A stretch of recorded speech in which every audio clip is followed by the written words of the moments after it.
नसरापूर बलात्कार आणि हत्या प्रकरण ताजं असतानाच पुण्यातील मध्यवर्ती भाग समजला जाणारा पर्वती या परिसरात काल एका चिमुरडीवर 9 वर्षाच्या चिमुरडीवर अत्याचार करण्याचा प्रयत्न झाला। हा प्रयत्न जो होता तो तिच्या खुद्द आजोबानेच केल्याचं पाहायला मिळालं। त्यानंतर संपूर्ण जो काही जनसमुदाय आहे त्या ठिकाणी आक्रमक झाला होता, रस्त्यावर उतरला होता आणि मोठ्या प्रमाणावर त्या ठिकाणी कायदा सुव्यवस्थेचा प्रश्न देखील निर्माण झाला होता। आज त्याच आरोपीला कोर्टात हजर केलं होतं आणि कोर्टात हजर केल्यानंतर संबंधित आरोपीला प्रथमतः कोर्टाने विचारणा केली की तुला पोलिसांनी का ताब्यात घेतलं आहे।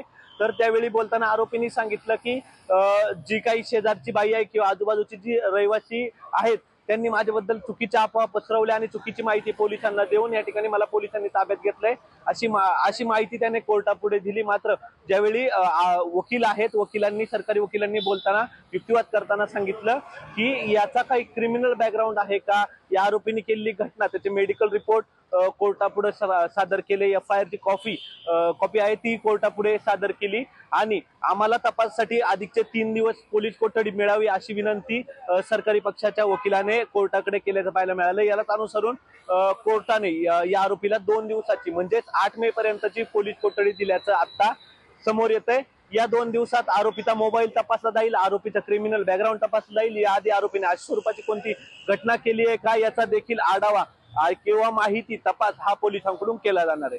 प्रथमेश तांबे, LS मराठी, पुणे।